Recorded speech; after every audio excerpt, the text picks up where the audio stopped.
What we're on the brink of is a world of increasingly intense, sophisticated artificial intelligence. Technology is evolving so much faster than our society has the ability to protect us as citizens. The robots are coming and they will destroy our livelihoods.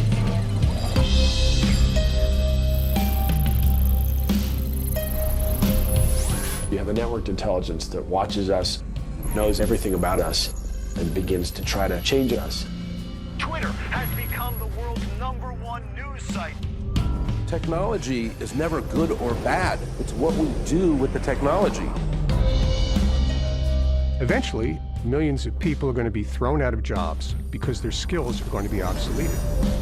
Mass unemployment, greater inequalities, even social unrest. Regardless of whether to be afraid or not afraid, the change is coming and nobody can stop it.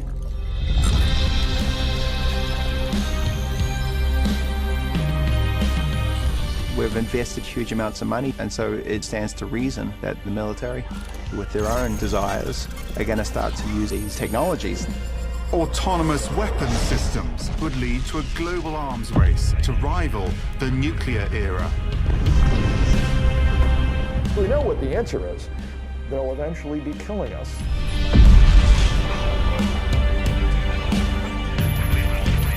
These technology leaps are going to yield incredible miracles and incredible horrors.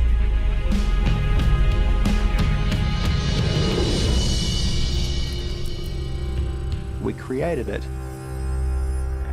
So I think as we move forward, this intelligence will contain parts of us. And I think the question is, will it contain the good parts or the bad parts?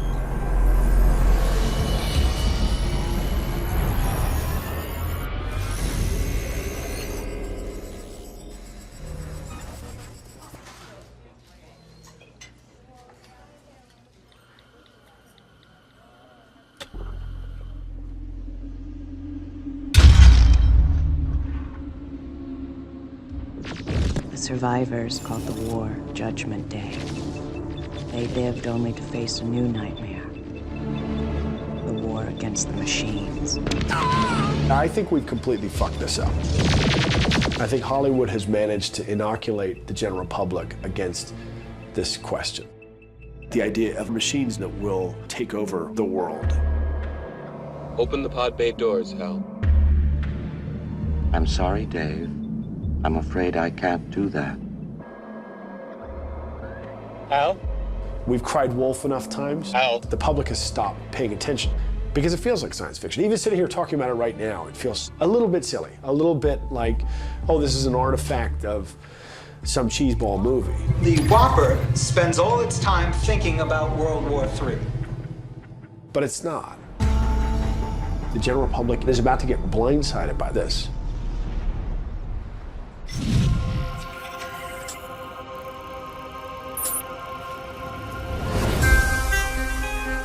As a society and as individuals, we're increasingly surrounded by machine intelligence. We carry this pocket device in the palm of our hand that we use to make a striking array of life decisions right now, aided by a set of distant algorithms that we have no understanding. We're already pretty jaded about the idea that we can talk to our phone and that mostly understands us. I found quite a number of action films. 5 years ago, no way. Robotics, machines that see and speak and listen, all that's real now. And these technologies are going to fundamentally change our society. Now we have this great movement of self-driving cars. Driving a car autonomously can move people's lives into a better place. I've lost a number of family members, including my mother, my brother and sister-in-law and their kids, to automobile accidents. It's pretty clear we could almost eliminate car accidents with automation. 30,000 lives in the US alone, about 1 million around the world per year. In healthcare, early indicators are the name of the game in that space. So that's another place where it can save somebody's life. Here in the breast cancer center, All the things that the radiologist's brain does in 2 minutes, the computer does instantaneously. A computer has looked at 1 billion mammograms, and it takes that data and applies it to this image instantaneously. So the medical application is profound. Another really exciting area that we're seeing a lot of development in is actually understanding our genetic code and using that to both diagnose disease and create personalized treatments. The primary application of all these machines will be to extend our own intelligence. We'll be able to make ourselves smarter, and we'll be better at solving problems. We don't have to age. We'll actually understand aging. We'll be able to stop it. There's really no limit to what intelligent machines can do for the human race.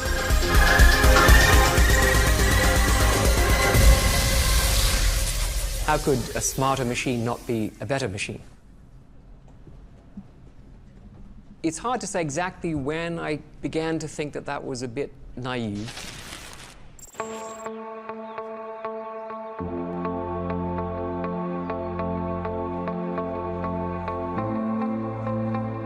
Stuart Russell, he's basically a god in the field of artificial intelligence. He wrote the book that almost every university uses. I used to say it's the best-selling AI textbook. Now I just say it's the PDF that's stolen most often. Artificial intelligence is about making computers smart. And from the point of view of the public, what counts as AI is just something that's surprisingly intelligent compared to what we thought computers would typically be able to do. AI is a field of research to try to basically simulate all kinds of human capabilities. We're in an AI era.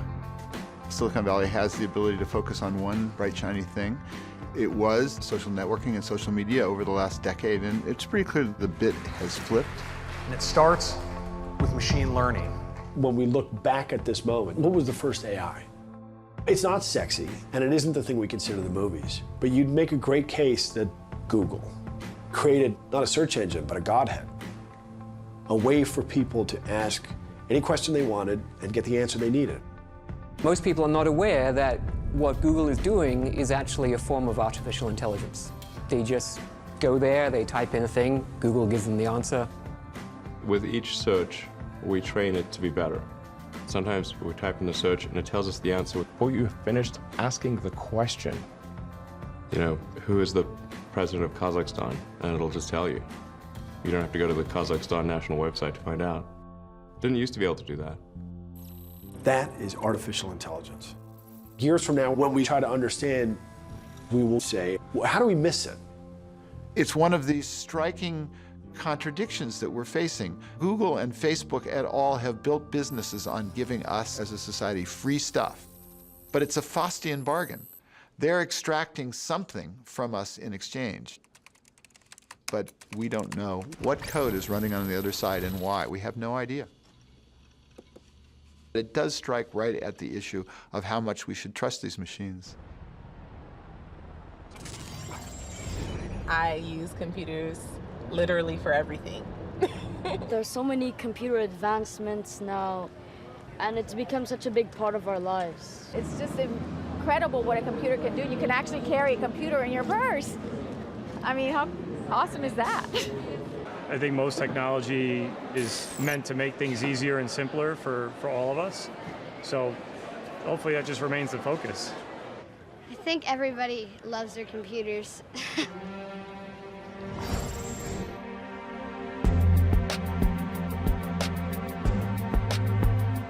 People don't realize they are constantly being negotiated with by machines.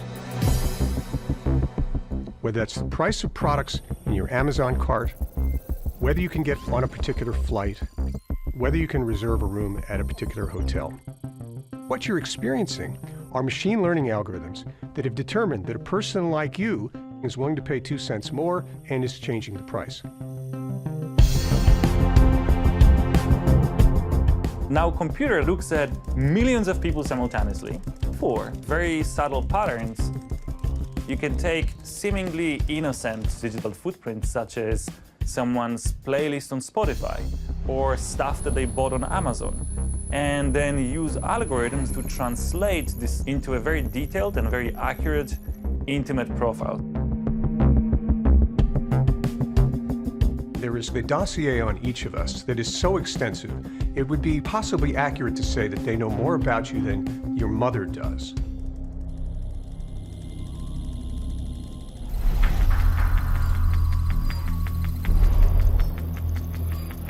Major cause of the recent AI breakthroughs isn't just that some dude had a brilliant insight all of a sudden, but simply that we have much bigger data to train them on and vastly better computers.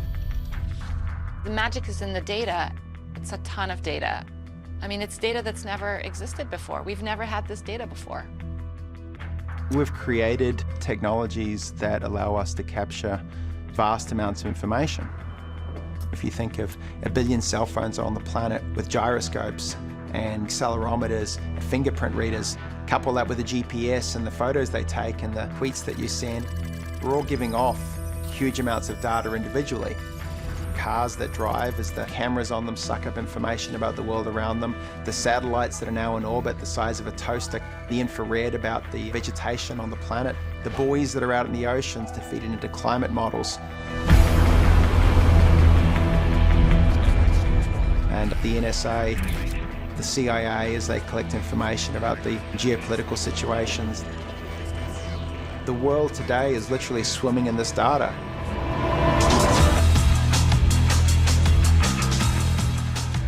Back in 2012, IBM estimated that an average human being leaves 500 megabytes of digital footprints every day. If you wanted to back up only 1 day worth of data that humanity produces, and you print it out on a letter-size paper, double-sided, font size 12, and you stack it up, it would reach from the surface of the Earth to the sun 4 times over. That's every day. The data itself is not good or evil, it's how it's used. We're relying really on the goodwill of these people and on the policies of these companies. There is no legal requirement for how they can and should use that kind of data. That, to me, is at the heart of the trust issue. Right now, there's a giant race for creating machines that are as smart as humans. Google. They're working on what's really the kind of Manhattan Project of artificial intelligence. They've got the most money, they've got the most talent. They're buying up AI companies and robotics companies. People still think of Google as a search engine and their email provider and a lot of other things that we use on a daily basis. But behind that search box are 10 million servers. That makes Google the most powerful computing platform in the world. Google is now working on an AI computing platform that will have 100 million servers. So when you're interacting with Google, we're just seeing the toenail of something that is a giant beast in the making. And the truth is, I'm not even sure that Google knows what it's becoming.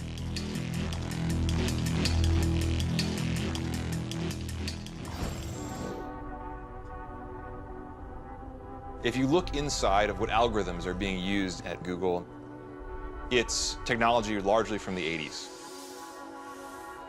So these are models that you train by showing them a 1, a 2, and a 3, and it learns not what a 1 is or what a 2 is. It learns what the difference between a 1 and a 2 is. It's just a computation.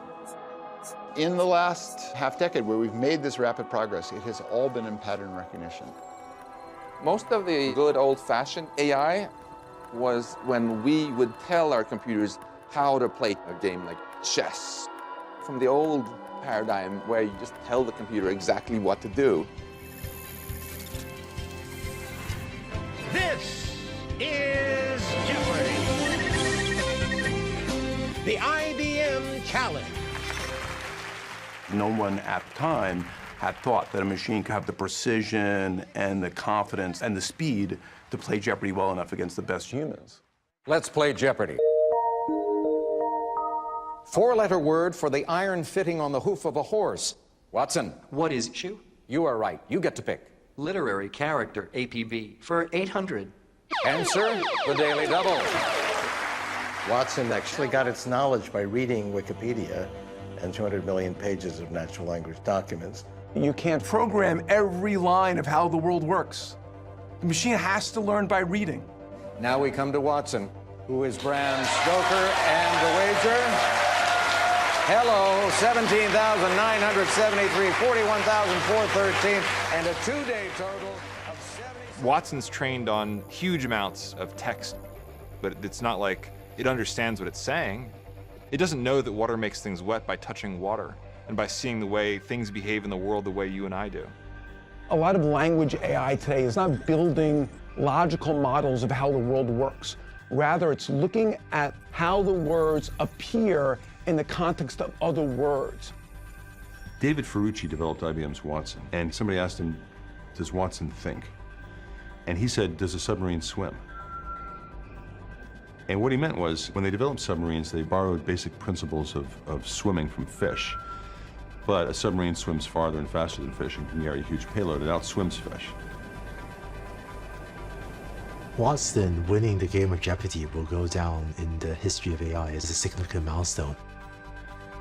We tend to be amazed when the machine does so well.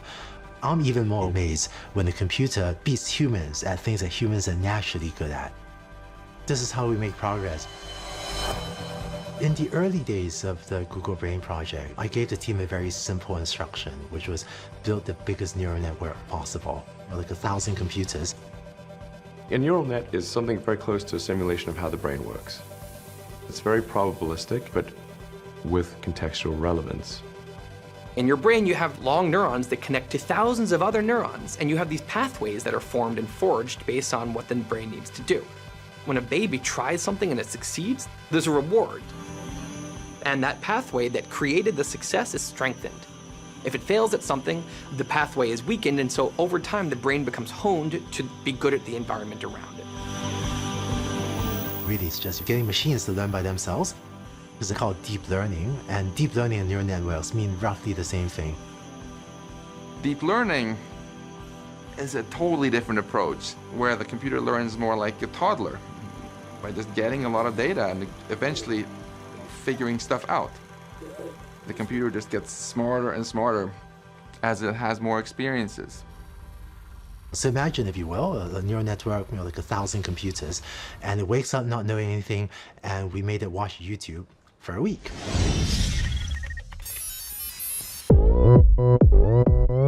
Oppan Gangnam Style. Gangnam Style. Oppan Gangnam Style. Gangnam Style. Oppan Gangnam Style. And so after watching YouTube for a week, what would it learn?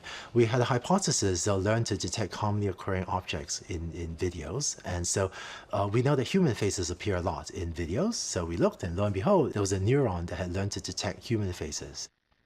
Leave Britney alone! And then, well, what else appears in videos a lot?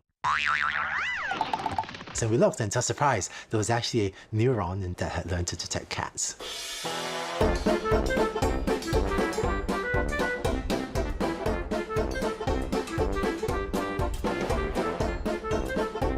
I still remember seeing recognition. Wow, that's a cat. Okay, cool, great. It's all pretty innocuous when you're thinking about the future. It all seems kind of harmless and benign. But we're making cognitive architectures that will fly farther and faster than us and carry a bigger payload, and they won't be warm and fuzzy. I think that in 3 to 5 years, you will see a computer system that will be able to autonomously learn how to understand, how to build understanding. Not unlike the way the human mind works. Whatever that lunch was, it was certainly delicious. Simply some of Robbie's synthetics. He's your cook, too? He even manufactures the raw materials. Come round here, Robbie. I'll show you how this works. One introduces a sample of human food through this aperture. Down here, there's a small built-in chemical laboratory where he analyzes it. Later, he can reproduce identical molecules in any shape or quantity. That's a housewife's dream. Meet Baxter, revolutionary new category of robots with common sense.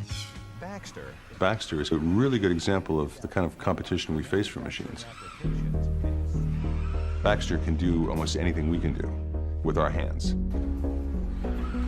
Baxter costs about what a minimum wage worker makes in a year.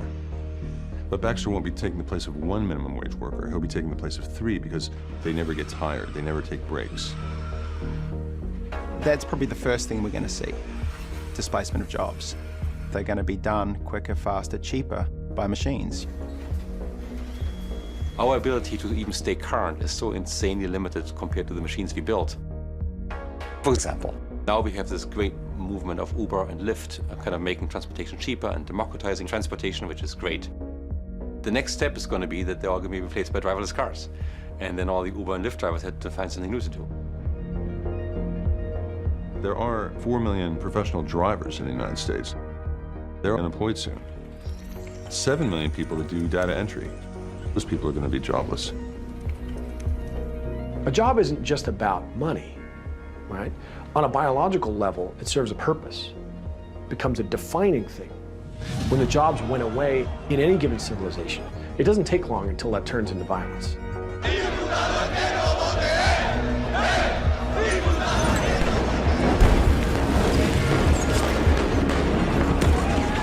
We face a giant divide between rich and poor because that's what automation and AI will provoke, a greater divide between the haves and the have-nots. Right now, it's working into the middle class, into white-collar jobs. IBM's Watson does business analytics that we used to pay a business analyst $300 an hour to do. Today, you go into college to be a doctor, to be an accountant, to be a journalist. It's unclear that there's going to be jobs there for you. If someone is planning for a 40-year career in radiology, just reading images, I think that could be a challenge to the new graduates of today.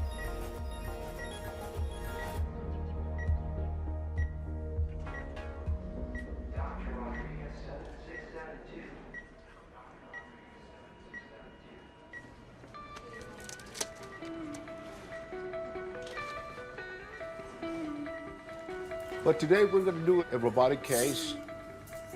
The Da Vinci robot is currently utilized by a variety of surgeons for its accuracy and its ability to avoid the inevitable fluctuations of the human hand.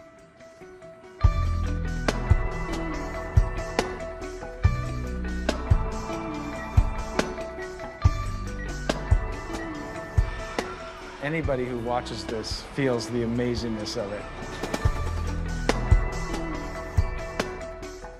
You look through the scope and you've seen the claw hand holding that woman's ovary. Humanity was resting right there in the hands of this robot. People say it's the future, but it's not the future, it's the present.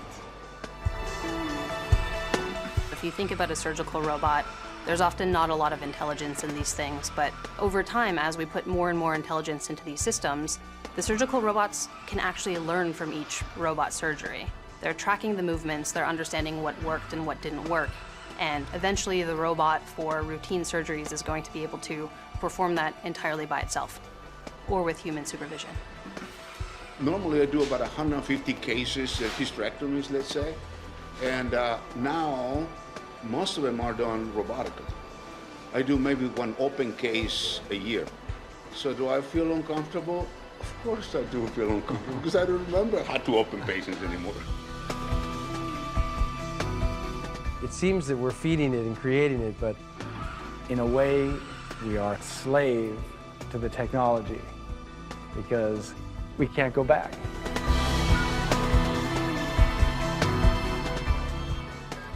The machines are taking bigger and bigger bites out of our skill set at an ever-increasing speed. And so we've got to run faster and faster to keep ahead of the machines. How do I look? Good.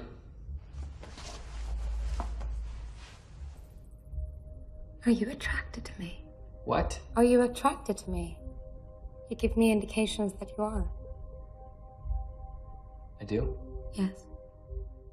This is the future we're headed into. We want to design our companions. We're going to like to see a human face on AI. Therefore, gaming our emotions will be depressingly easy. We're not that complicated. Simple, stimulus response. I can make you like me basically by smiling at you a lot. AIs are going to be fantastic at manipulating us.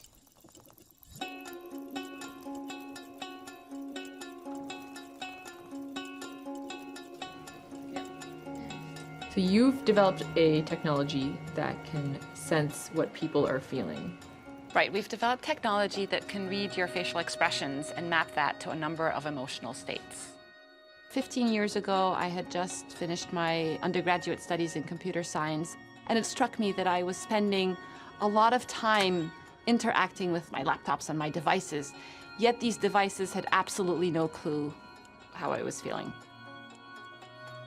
I started thinking, what if this device could sense that I was stressed or I was having a bad day? What would that open up? Hi, first graders. How are you? Can I get a hug? We had kids interact with the technology. A lot of it is still in development, but it was just amazing. Who likes robots? Me! Who wants to have a robot in their house? What would you use a robot for, Jack? I would use it to ask my mom very hard math questions. Okay. What about you, Theo? I would use it for scaring people. All right, so start by smiling. Nice. Brow furrow. Nice one. Eyebrow raised. This generation, technology is just surrounding them all the time. It's almost like they expect to have robots in their homes, and they expect these robots to be socially intelligent. What makes robots smart? Put them in like a math or biology class. I think you would have to train it. All right, let's walk over here. So if you smile and you raise your eyebrows, it's gonna run over to you. It's coming over, it's coming over. What? But if you look angry, it's gonna run away. It's gonna break. Oh, that's good. We're training computers to read and recognize emotions. Ready, set, go. The response so far has been really amazing. People are integrating this into health apps, meditation apps, robots, cars. We're going to see how this unfolds. Robots can contain AI, but the robot is just a physical instantiation, and the artificial intelligence is the brain. And so brains can exist purely in software-based systems. They don't need to have a physical form. Robots can exist without any artificial intelligence. We have a lot of dumb robots out there, but a dumb robot can be a smart robot overnight, given the right software, given the right sensors. We can't help but impute motive into inanimate objects. We do it with machines. We'll treat them like children. We'll treat them like surrogates. And we'll pay the price.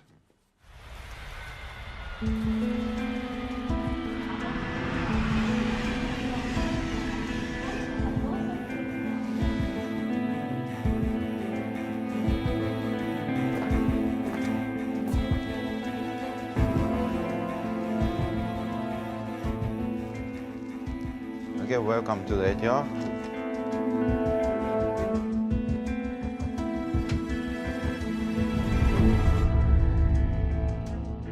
My purpose is to have a more human-like robot which has the human-like intention and desire.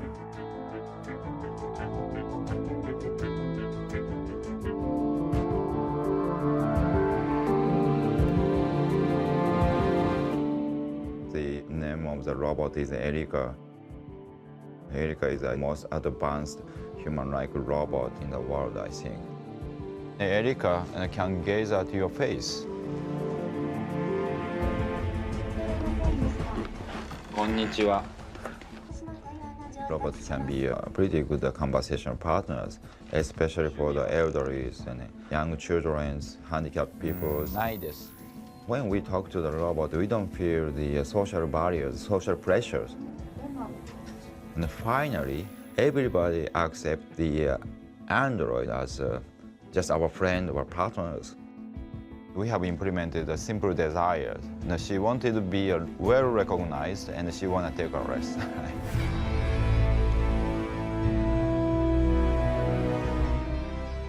If a robot could have an intention and desires, the robot can understand other people's intention and desires. 好きな動物は何ですか? 私は犬のチワワが好きです。本当に可愛いですよね。 That is tied to relationships with people, and that means they like each other. That means, well, I'm not sure, to love each other.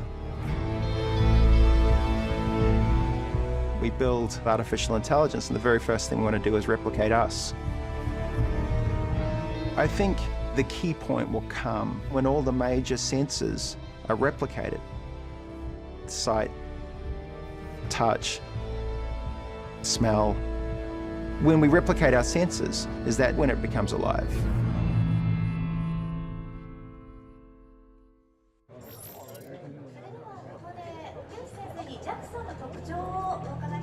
So many of our machines are being built to understand us. But what happens when an anthropomorphic creature discovers that they can adjust their loyalty, adjust their courage, adjust their avarice, adjust their cunning?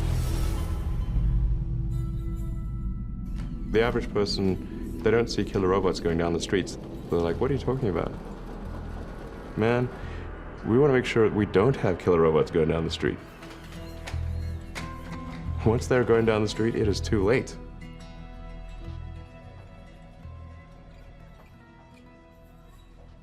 The thing that worries me right now, that keeps me awake, is the development of autonomous weapons.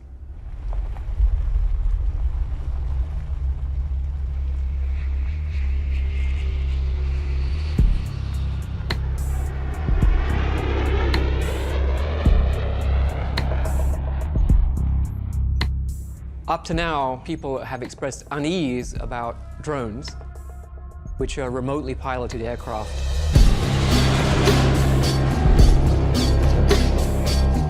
If you take a drone's camera, feed it into the AI system, it's a very easy step from here to fully autonomous weapons that choose their own targets and release their own missiles.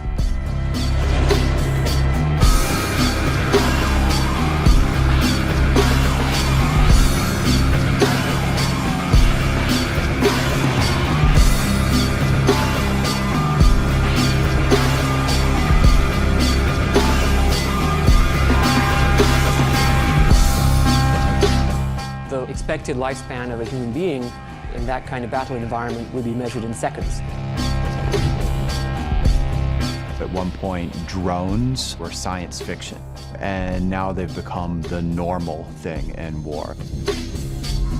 There's over 10,000 in the US military inventory alone, but they're not just a US phenomena. There's more than 80 countries that operate them. It stands to reason that people making some of the most important and difficult decisions in the world are going to start to use and implement artificial intelligence. The Air Force just designed a $400 billion jet program to put pilots in the sky, and a $500 AI designed by a couple of graduate students is beating the best human pilots with a relatively simple algorithm. AI will have as big an impact on the military as the combustion engine had at the turn of the century. It will literally touch everything that the military does, from driverless convoys delivering logistical supplies, to unmanned drones delivering medical aid, to computational propaganda to try and win the hearts and minds of a population. And so it stands to reason that whoever has the best AI will probably achieve dominance on this planet.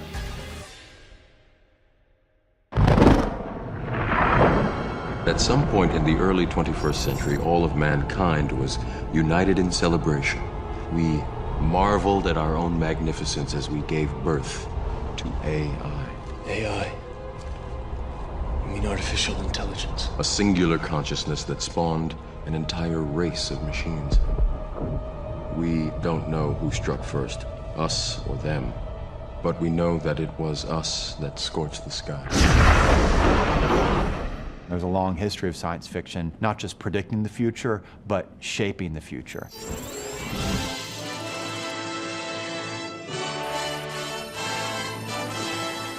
Arthur Conan Doyle writing before World War I on the danger of how submarines might be used to carry out civilian blockades. At the time he's writing this fiction, the Royal Navy made fun of Arthur Conan Doyle for this absurd idea that submarines could be useful in war.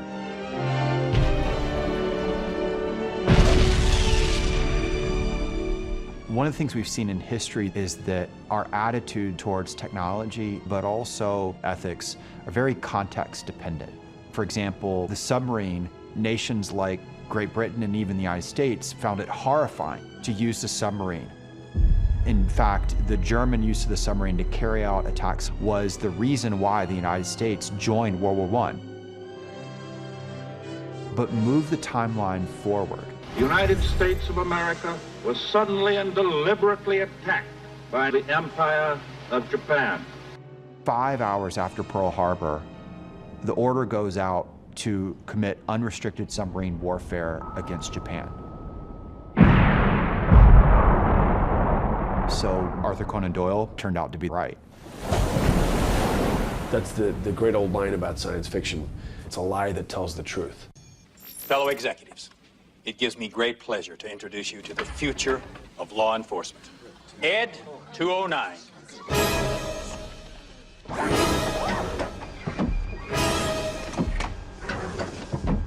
This isn't just a question of science fiction.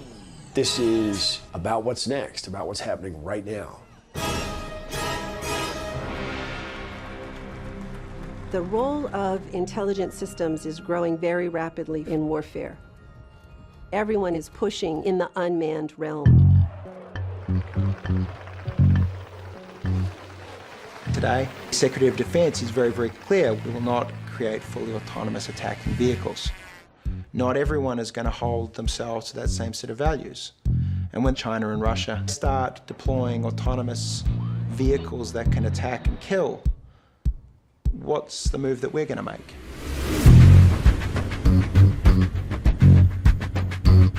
You can't say, well, we're going to use autonomous weapons for our military dominance, but no one else is going to use them. If you make these weapons, they're going to be used to attack human populations in large numbers.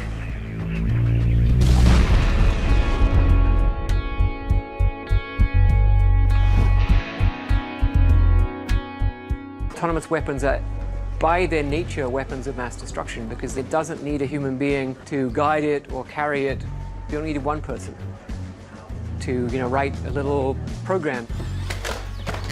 It just captures the complexity of this field. It is cool. It is important. It is amazing. It is also frightening. And it's all about trust. It's an open letter about artificial intelligence signed by some of the biggest names in science. What do they want? Ban the use of autonomous weapons. The author stated, quote, autonomous weapons have been described as the third revolution in warfare. 1,000 artificial intelligence specialists calling for a global ban on killer robots. This open letter basically says that we should redefine the goal of the field of artificial intelligence, away from just creating pure undirected intelligence towards creating beneficial intelligence. The development of AI is not going to stop. It is going to continue and get better. If the international community isn't putting certain controls on this, people will develop things that can do anything. The letter says that we are years, not decades, away from these weapons being deployed. So We had 6,000 signatories of that letter, including many of the major figures in the field.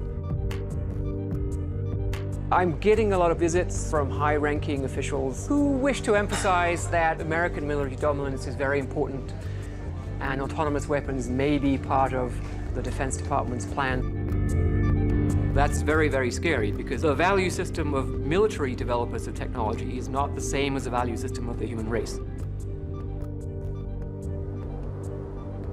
Out of the concerns about the possibility that this technology might be a threat to human existence, a number of the technologists have funded the Future of Life Institute to try to grapple with these problems. All of these guys are secretive, and so it's interesting to me to see them, all together. Everything we have is the result of our intelligence. It's not the result of our big, scary teeth or our large claws or our enormous muscles. It's because we're actually relatively intelligent. And among my generation, we're all having what we call holy cow or holy something else moments, because we see that the technology is accelerating faster than we expected. I remember sitting around the table there with some of the best and the smartest minds in the world. And what really struck me was maybe the human brain is not able to fully grasp the complexity of the world that we're confronted with. As it's currently constructed, the road that AI is following heads off a cliff, and we need to change the direction that we're going so that we don't take the human race off the cliff. Google acquired DeepMind several years ago. DeepMind operates as a semi-independent subsidiary of Google.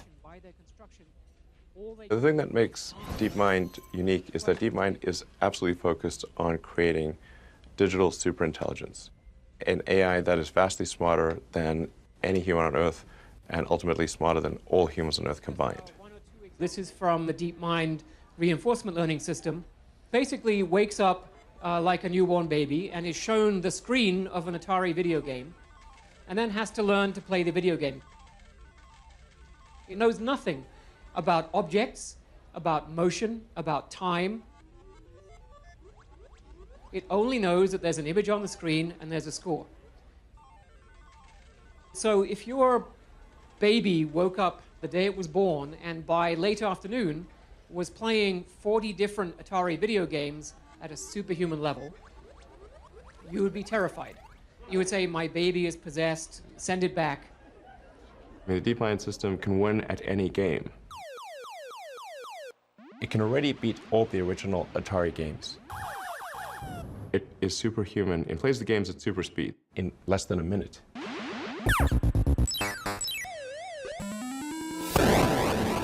DeepMind turned to another challenge, and the challenge was the game of Go, which people have generally argued has been beyond the power of computers to play with the best human Go players.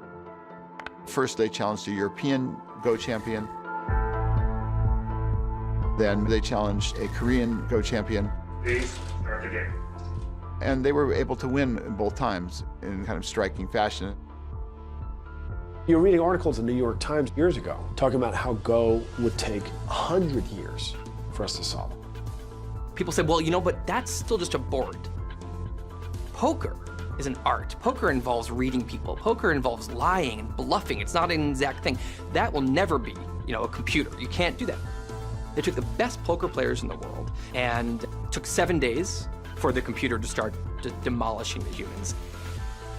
So it's the best poker player in the world. It's the best Go player in the world. And the pattern here is that AI might take a little while to wrap its tentacles around a new skill. But when it does, when it gets it, it is unstoppable.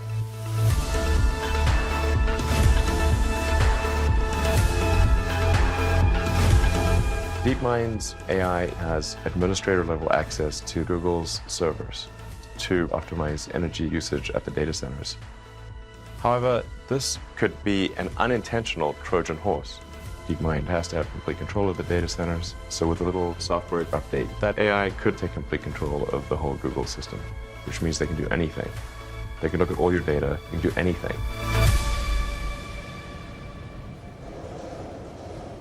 We're rapidly headed towards digital superintelligence that far exceeds any human. I think it's very obvious. The problem is we're not going to suddenly hit human-level intelligence and say, okay, let's stop research. It's going to go beyond human-level intelligence into what's called superintelligence, and that's anything smarter than us. AI at the superhuman level, if we succeed with that, will be by far the most powerful invention we've ever made, and the last invention we ever have to make. And if we create AI that's smarter than us, we have to be open to the possibility that we might actually lose control to them. Let's say you give it some objective like curing cancer, and then you discover that the way it chooses to go about that is actually in conflict with a lot of other things you care about. AI doesn't have to be evil to destroy humanity. If AI has a goal and humanity just happens to be in the way, it will destroy humanity as a matter of course, without even thinking about it. No hard feelings. It's just like if we're building a road and an anthill happens to be in the way, we don't hate ants. We're just building a road. And so goodbye anthill. It's tempting to dismiss these concerns because it's like something that might happen in a few decades or 100 years. So why worry? But if you go back to September 11th, 1933, Ernest Rutherford, who was the most well-known nuclear physicist of his time, said that the possibility of ever extracting useful amounts of energy from the transmutation of atoms, as he called it, was moonshine. The next morning, Leo Szilard, who was a much younger physicist, read this and got really annoyed and figured out how to make a nuclear chain reaction just a few months later.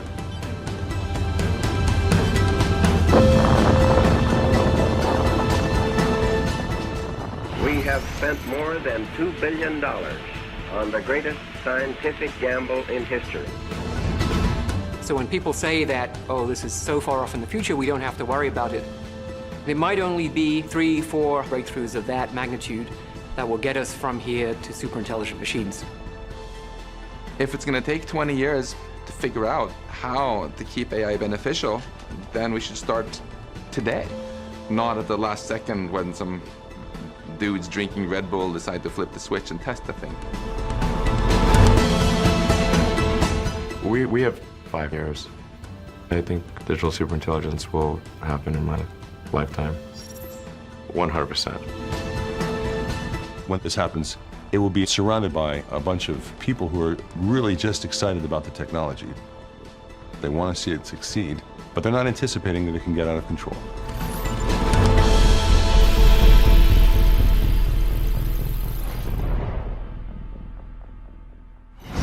Oh my God, I trust my computer so much. That's an amazing question. I don't trust my computer. If it's on, I take it off. Like, even when it's off, I still think it's on. Like, you know, like, you really cannot trust, like, the webcams. You don't know if, like, someone might turn it on. You don't know, like. I don't trust my computer. Like, in my phone, every time they ask, we send your information to Apple. Every time so I don't trust my phone. Okay, so part of it is yes, I do trust it because it would be really hard to get through the day and the way our world is set up without computers.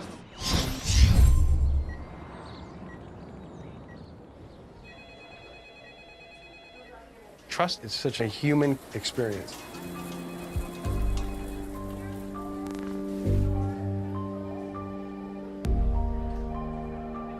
I have a patient coming in with intracranial aneurysm.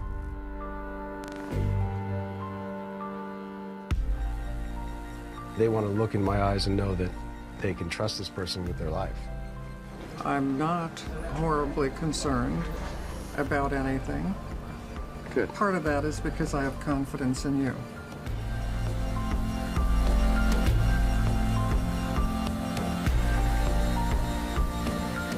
This procedure we're doing today, 20 years ago, was essentially impossible. We just didn't have the materials and the technologies.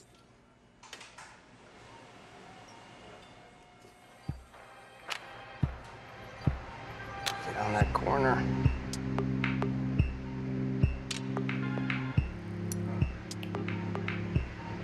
Could it be any more difficult? My God.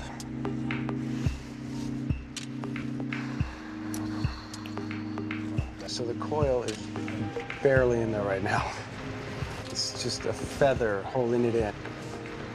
It's nervous time.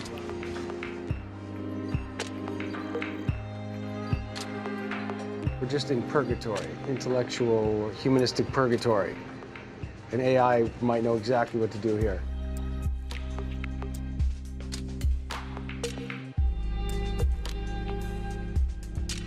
We got the coil into the aneurysm, but it wasn't in tremendously well that I knew that it would stay. So with a maybe 20% risk of a very bad situation, I elected to just bring her back. Because of my relationship with her and knowing the difficulties of coming in and having the procedure, I consider things when I should only consider the safest possible route to achieve success. But I had to stand there for 10 minutes agonizing about it. The computer feels nothing. The computer just does what it's supposed to do. better and better. I want to be AI in this case. But can AI be compassionate? I mean, it's everybody's question about AI. We are the sole embodiment of humanity. And it's a stretch for us to accept that a machine can be compassionate and loving in that way.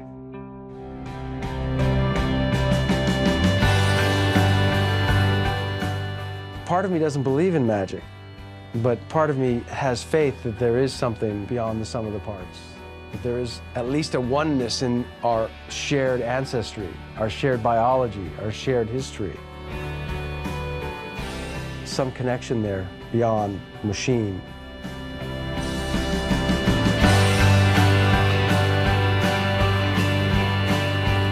So then you have the other side of that is, does the computer know it's conscious, or can it be conscious, or does it care? Does it need to be conscious? Does it need to be aware?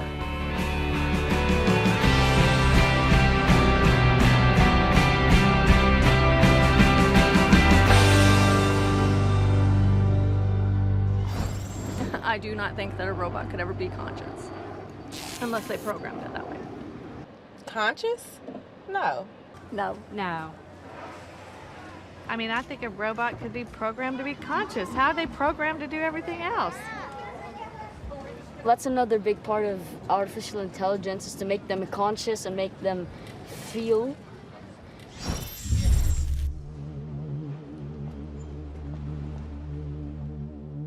Back in 2005, we started trying to build machines with self-awareness.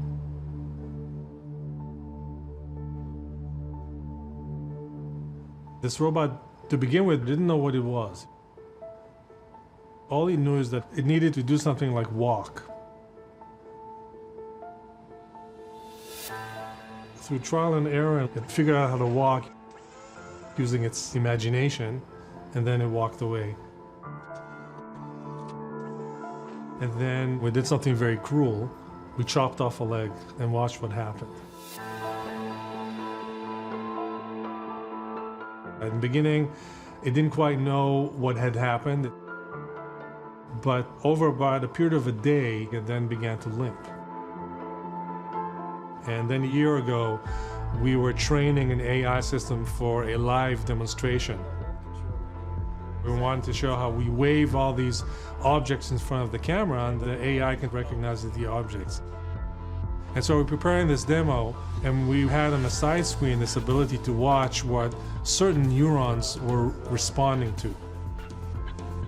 And suddenly we noticed that one of the neurons was tracking faces. It was tracking our faces as we were moving around. Now, the spooky thing about this is that we never trained the system to recognize human faces. And yet, somehow, it learned to do that. Even though these robots are very simple, we can see there's something else going on there. It's not just programmed. So this is just the beginning. I often think about that beach in Kitty Hawk, the 1903 flight by Orville and Wilbur Wright. It was a kind of a canvas plane and some wood and iron, and it gets off the ground for, what, a minute and 20 seconds on this windy day before touching back down again. And it was just around 65 summers or so after that moment that you have a 747 taking off from JFK.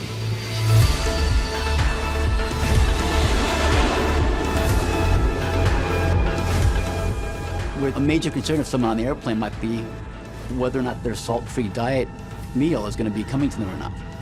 With a whole infrastructure, with travel agents and tower control, and it's all casual, and it's all part of the world. Right now, as far as we've come with machines that think and solve problems, we're at Kitty Hawk now. We're in the wind, we have our tattered canvas planes up in the air. But what happens in 65 summers or so We will have machines that are beyond human control. Should we worry about that? I'm not sure it's going to help.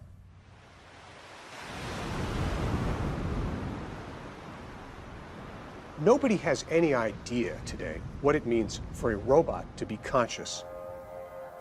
There is no such thing. There are a lot of smart people, and I have a great deal of respect for them. But the truth is, machines are natural psychopaths. Fear came back into the market. And down 800, nearly 1,000 in a heartbeat. I mean, it is classic capitulation. There are some people who are proposing there was some kind of fat finger error. Take the flash crash of 2010. In a matter of minutes, $1 trillion in value was lost in the stock market. The Dow dropped nearly 1,000 points in a half hour. So what went wrong? By that point in time, more than 60% of all the trades that took place on the stock exchange were actually being initiated by computers. There was panic selling on the way down, and all of a sudden it just stopped on a dime. All happening in real time, folks. The short story of what happened in the flash crash is that algorithms responded to algorithms, and it compounded upon itself over and over and over again in a matter of minutes. At one point, the market fell as if down a well. There is no regulatory body that can adapt quickly enough to prevent potentially disastrous consequences of AI operating in our financial systems. They are so prime for manipulation. Let's talk about the speed with which we are watching this market deteriorate. That's the type of AI run amok that scares people. When you give them a goal, they will relentlessly pursue that goal. How many computer programs are there like this? Nobody knows. One of the fascinating aspects about AI in general is that no one really understands how it works. Even the people who create AI don't really fully understand. Because it has millions of elements, it becomes completely impossible for a human being to understand what's going on.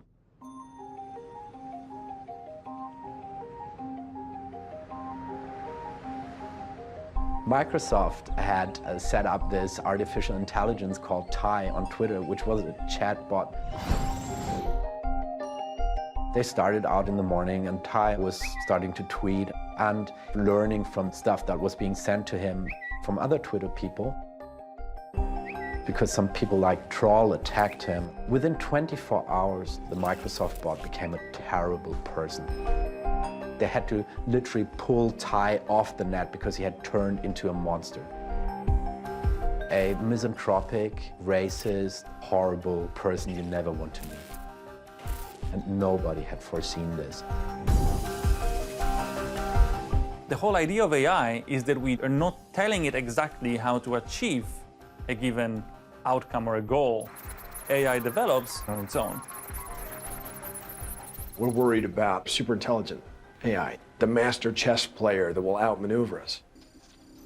But AI won't have to actually be that smart to have massively disruptive effects on human civilization. We've seen over the last century, it doesn't necessarily take a genius to knock history off in a particular direction. And it won't take a genius AI to do the same thing. Bogus election news stories generated more engagement on Facebook than top real stories. Facebook really is the elephant in the room. AI running Facebook newsfeed, the task for AI is keeping users engaged. But no one really understands exactly how this AI is achieving this goal. Facebook is building an elegant mirrored wall around us. A mirror that we can ask, who's the fairest of them all? And it will answer you, time and again.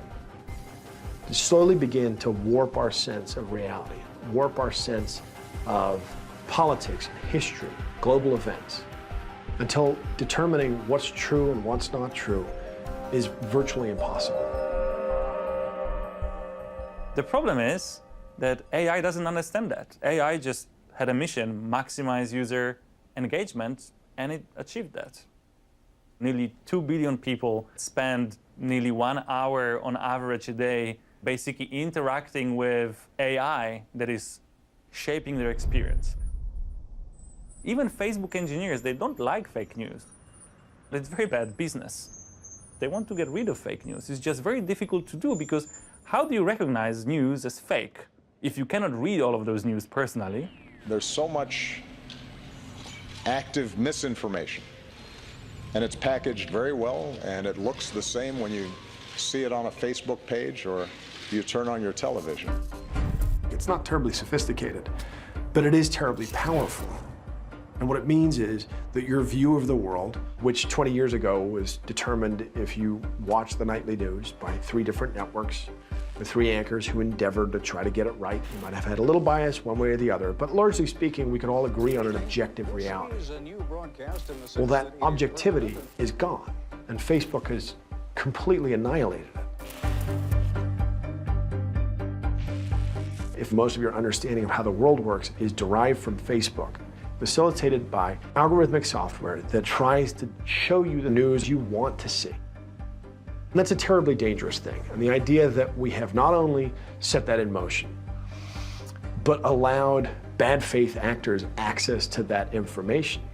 And this is a recipe for disaster. I think that there will definitely be lots of bad actors trying to manipulate the world with AI. 2016 was a perfect example of an election where there was lots of AI producing lots of fake news and distributing it for a purpose, for a result.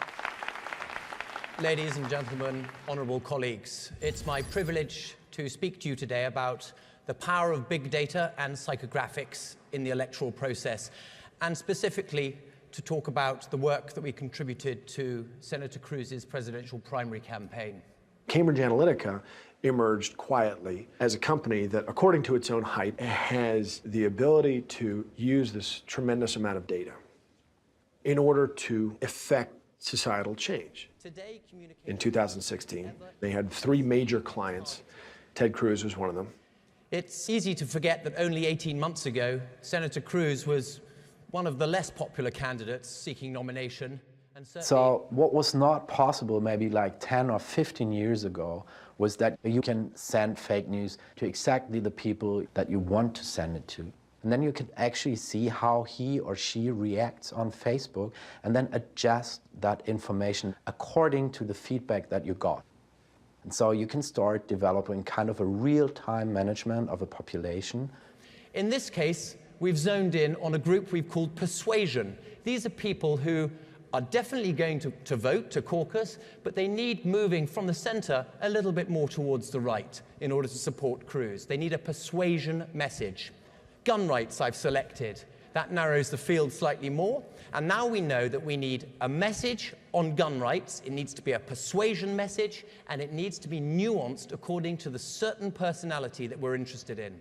Through social media, there's an infinite amount of information that you can gather about a person. We have somewhere close to 4,000 or 5,000 data points on every adult in the United States. It's about targeting the individual. It's like a weapon which can be used in the totally wrong direction. That's the problem with all of this data. It's almost as if we built the bullet before we built the gun. Ted Cruz employed our data, our behavioral insights. He started from a base of less than 5% and had a very slow and steady but firm rise to above 35%, making him obviously the second most threatening contender in the race. Now, clearly the Cruz campaign is over now, but what I can tell you is that of the 2 candidates left in this election, one of them is using these technologies. I, Donald John Trump, do solemnly swear that I will faithfully execute the office of President of the United States.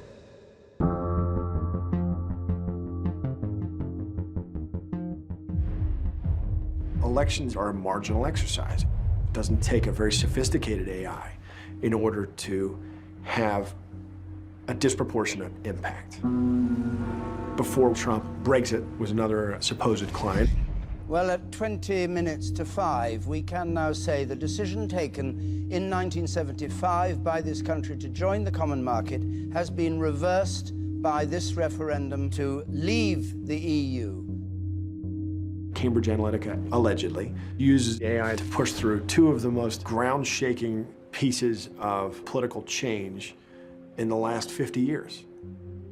These are epochal events, and if we believe the hype, they are connected directly to a piece of software, essentially, created by a professor at Stanford.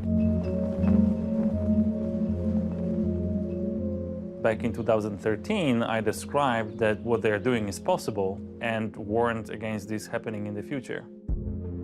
At the time, Michał Kosinski was a young Polish researcher working at the Psychometrics Center. So what Michał had done was to gather the largest ever data set of how people behave on Facebook. Psychometrics is trying to measure psychological traits such as personality, intelligence, political views, and so on. Now, traditionally, those traits were measured using tests and questionnaires. Personality test, the most benign thing you could possibly think of. Something that doesn't necessarily have a lot of utility, right? Our idea was that instead of tests and questionnaires, we could simply look at the digital footprints of behaviors that we are all living behind. To understand openness, conscientiousness, neuroticism. You can easily buy personal data such as where you live, what club memberships you've joined, which gym you go to. There are actually marketplaces for personal data. Turns out we can discover an awful lot about what you're going to do based on a very, very tiny set of information. We are training deep learning networks to infer intimate traits, people's political views, personality, intelligence, sexual orientation, just from an image of someone's face.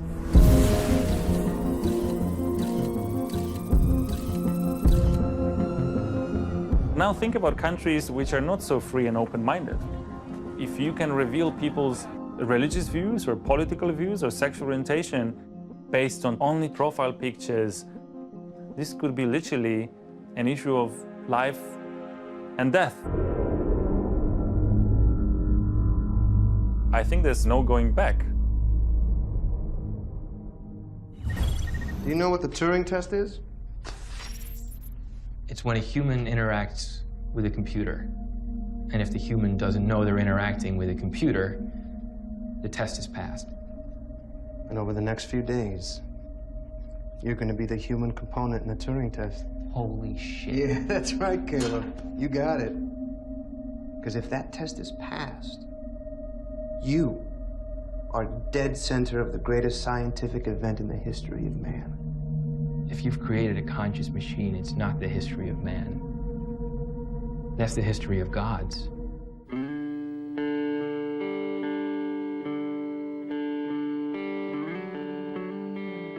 It's almost like technology is a god in of itself. Like the weather, we can't impact it, we can't slow it down, we can't stop it. We feel powerless.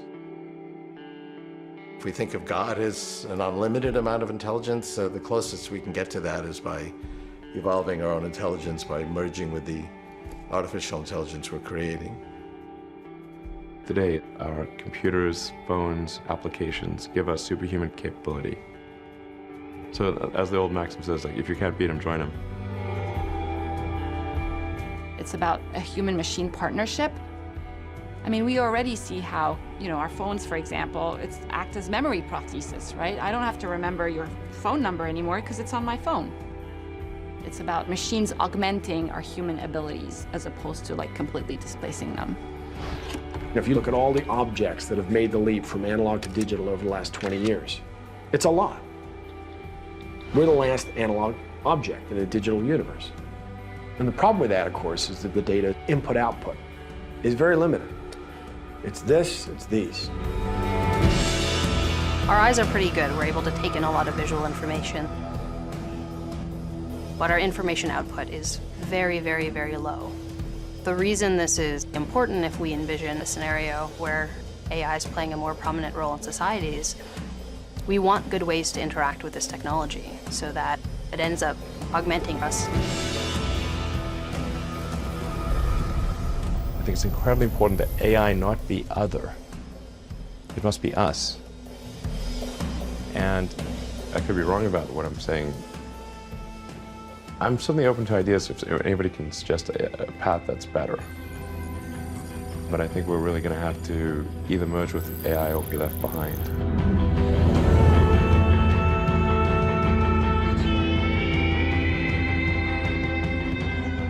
It's hard to kind of think of unplugging a system that's distributed everywhere on the planet, that's distributed now across the solar system.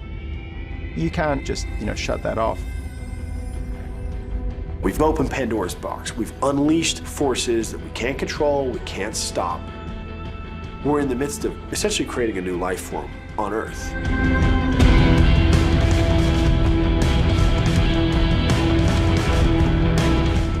We don't know what happens next. We don't know what shape the intellect of a machine will be when that intellect is far beyond human capabilities. It's just not something that's possible.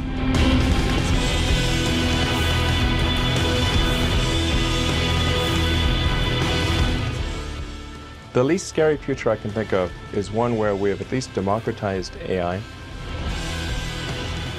Because if one company or small group of people manages to develop godlike digital superintelligence, they could take over the world. At least when there's an evil dictator, that human is going to die. But for an AI, there would be no death. It would live forever. And then you'd have an immortal dictator from which we can never escape.